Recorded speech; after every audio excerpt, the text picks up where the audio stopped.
कई बार JEE mains में जो प्योरली सब्जेक्टिव क्वेश्चंस हैं हमारे, उनको ऑब्जेक्टिव बना के उनकी 4 ऑप्शंस डाल के दे देते हैं। वैसे ही सवाल ये वाला है और ये देखिए आप 0 से π/4 x dx sin 4 2x plus cos 4 2x और इसमें 4 ऑप्शंस बना दिए गए। जेई मेंस 2024 1 फरवरी मीन्स लेटेस्ट क्वेश्चन है, लेकिन हमें पता है कि ये पूरा सब्जेक्टिव क्वेश्चन बुक्स में ऑलरेडी अवेलेबल है। चलिए इसको हम सॉल्व करते हैं। तो इस पर एक काम करना होगा कि यहाँ जो 2x है, पहली चीज़ आप ये देखिए कि इस पर क्या यहाँ 2x कर रखा है और ऊपर x dx लिखा है। तो हमें ये चीज़ पहले ही क्लियरिटी आ जाती है। 2x को t लट करके इनको एक जैसा बनाएंगे, ठीक है ना। तो i इक्वल्स टू मैं लिखता हूँ 1/2 लिख के ऊपर मैं 2 दे देता हूँ पहले से ही। So this is 2x dx divided by sin 4 2x plus cos 4 2x हो जाएगा। फिर आप क्या करेंगे, लेट कर लेंगे, let 2x equals to t, so 2 dx बराबर dt हो जाएगा और लिमिट में भी चेंज आ जाएगा उसी हिसाब से 1/2 और 2 dx बराबर dt होगा। तो dx क्या होगा, dx हो जाएगा 2x को हमने t लेट किया है ना, तो यहाँ t लिखेंगे और dx को क्या लिखेंगे, dt/2 लिखेंगे, dt/2 तो ये 4 होगा आप यहाँ पे, ये ध्यान देने का है ना। और sin 4t plus cos 4t हो जाएगा, राइट। और लिमिट में चेंज आएगा, लिमिट में क्या है 0 पुट करेंगे तो 0 ही आएगी। और दूसरी सेकंड π/4 पुट करेंगे, 2 टाइम्स ऑफ π/4 तो π/2 लिमिट बनेगी, तो इसको हम लिखेंगे π/2, ठीक है, ये चीज़ आ जाएगी। अब आप एक काम करेंगे, यहाँ पे लगती है डेफिनेट इंटीग्रेशन की प्रॉपर्टी। इस तरह के बहुत हज़ारों सवाल हैं जिनमें ऊपर सिंपली x आता है, नीचे एक पैटर्न आता है जो कि किंग्स प्रॉपर्टी लगाने पे इंटरचेंज ये चेंज नहीं होता, इसमें चेंजेस नहीं आते है ना। तो इसमें किंग्स प्रॉपर्टी लगती है, इसको हम i इक्वल्स टू लिखेंगे और जब किंग्स प्रॉपर्टी लगाते हैं इसमें तो i इक्वल्स टू क्या लिखेंगे, ये मान लीजिए मैंने किंग्स प्रॉपर्टी लगाई इसमें, तो ये आएगा π/2 माइनस x, π/2 माइनस t आएगा। जिस जगह पे t होगा मीन्स 0 प्लस π/2 माइनस t भी समझ सकते हो या डायरेक्टली किंग्स प्रॉपर्टी लिख सकते हो इससे, ठीक है ना। तो इस तरह से लिखेंगे, 0 से π/2 आएगा और यहाँ पे आएगा π/2 माइनस t dt और नीचे sin 4, ये तो π/2 माइनस t cos 4t हो जाएगा, sin 4t हो जाएगा। तो डिनोमिनेटर अनचेंज रहेगा, इसमें कोई चेंजेस आएंगे नहीं, ठीक है, प्लस cos 4t हो जाएगा। इन दोनों को हम ऐड करेंगे तो 2 टाइम्स ऑफ i आएगा, 2 टाइम्स ऑफ i आएगा, 1/4 कॉमन आ जाएगा, 0 से π/2, ठीक है। और हम जब इनको ऐड करेंगे t प्लस π/2 माइनस t, तो t कैंसिल हो जाएगा और ऊपर बचेगा खाली π/2।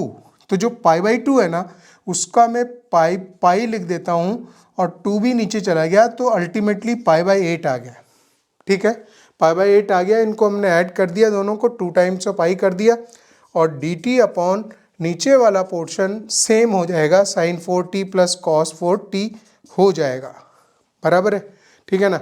फिर आप एक काम करेंगे, इसको i है, मान लीजिए आप इसको 2i नहीं लिखना चाह रहे हैं तो इसको i लिखेंगे तो 16 यहाँ कर दीजिए, ठीक है।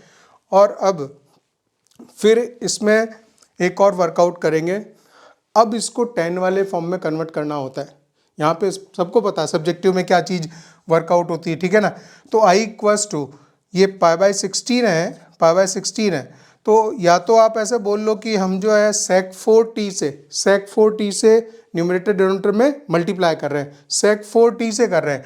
और जो sec स्क्वायर t बनेगा ना, उसका एक का तो मैंने 1 + tan स्क्वायर t कर दिया और जो दूसरा बचा उसको sec स्क्वायर t लिखा रहने दिया, dt लिख दिया और नीचे sec 4t से मल्टीप्लाई कर रहे हैं, यानी कि sin 4t और उसको नीचे ले जाएंगे cos 4t, तो ये देगा tan 4t प्लस और sec 4t से मल्टीप्लाई किया तो ये 1 आ जाएगा।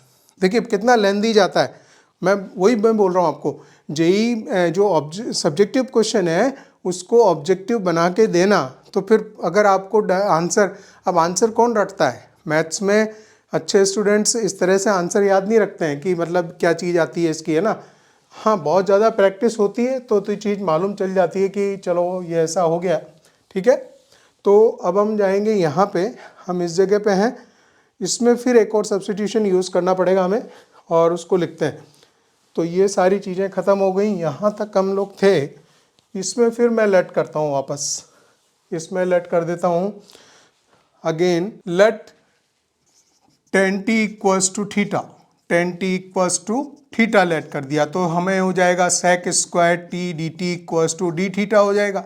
और इसमें लिमिट में फिर चेंजेस करने पड़ेंगे, तो tan 0 0 होता है, ये 1/16 है, इसको मत भूलना, ये 1/16 है, वो तो बाहर ही है, π/16 है, सॉरी π/16 बाहर चल रहा है। तो tan 0 पुट किया, tan 0 0 होता है, तो थीटा की वैल्यू, ठीक है। और tan π/2 ये इनफाइनाइट हो जाएगा, tan π/2 infinite, 1 plus this is theta square, tan t को थीटा माना है, थीटा स्क्वायर, ठीक है। और मिलेगा हमें थीटा की पावर 4 + 1, थीटा की power 4 + 1 sec square t d T D theta, ये डी थीटा हो जाएगा, ठीक है ना। फिर आ जाइए आप फटाफट, अब हम थोड़ा स्पीडली वर्कआउट करते हैं। जब ये लिख दिया आपने तो यहाँ पे फिर एक और प्रॉपर्टी आती है, ये सब सीखी हुई चीज़ें हैं। इनडेफिनेट इंटीग्रेशन में आपको ये वाला पैटर्न याद होगा कि इसमें क्या करते हैं, थीटा इसको थीटा स्क्वायर से डिवाइड कर देंगे, ठीक है ना। तो 1 + 1/थीटा स्क्वायर आएगा और यहाँ थीटा स्क्वायर आएगा प्लस 1/थीटा स्क्वायर आएगा, ठीक है, और इंटू डी थीटा आएगा। फिर क्या करेंगे नेक्स्ट, यहाँ पे फॉर्म, एक ये फॉर्म का पता होता है, इंडेफिनेट इंटीग्रेशन में सीखी हुई होती है कि अगर हम यहाँ पे थीटा -1/थीटा का होल स्क्वायर बनाते हैं, थीटा -1/थीटा का होल स्क्वायर बनाते हैं अगर, और इसको अगर हम लेट करते हैं कुछ u वगैरह, तो उसका जो डेरिवेटिव है थीटा का 1 आएगा, 1 + 1/थीटा स्क्वायर डी थीटा बराबर डी यू बनता है। अगर वो बनता है तो सारे चेंजेस कर दें, यही लेट करना भी पड़ेगा, ठीक है ना। तो जब भी ये लेट करना पड़ेगा तो इसी को लेट कर लिया मान लीजिए, और π/16 आ गया।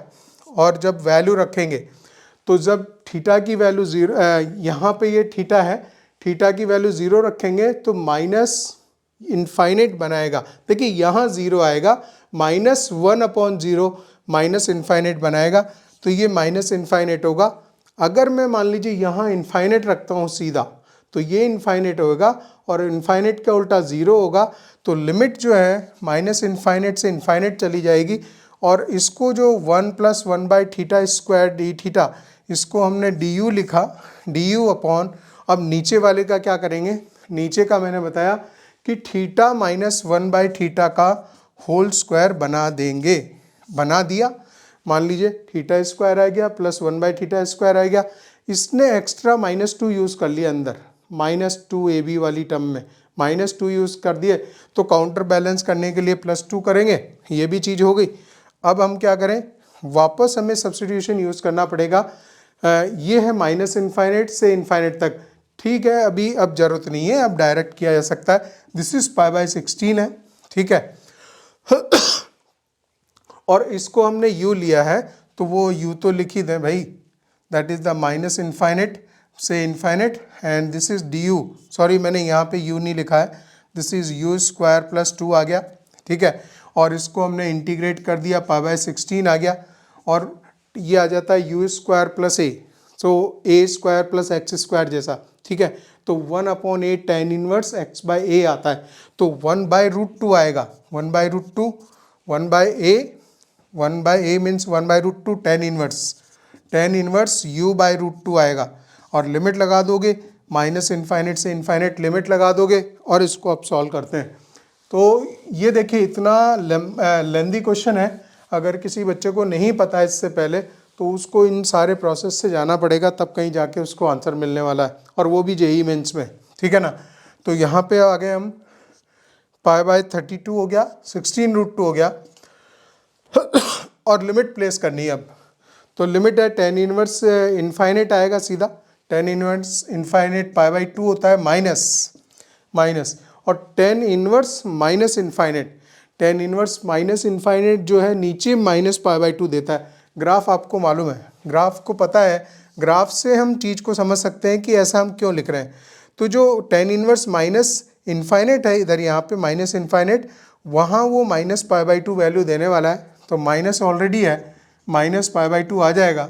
ठीक है, तो ये हमारा आंसर बन गया π/16√2 हो गया इंटू π/2 प्लस π/2, वो पाई हो जाएगा, तो π²/16√2 जो है आंसर आ जाएगा, वो आपका ए ऑप्शन यहाँ पे एग्जैक्टली दे रखा है।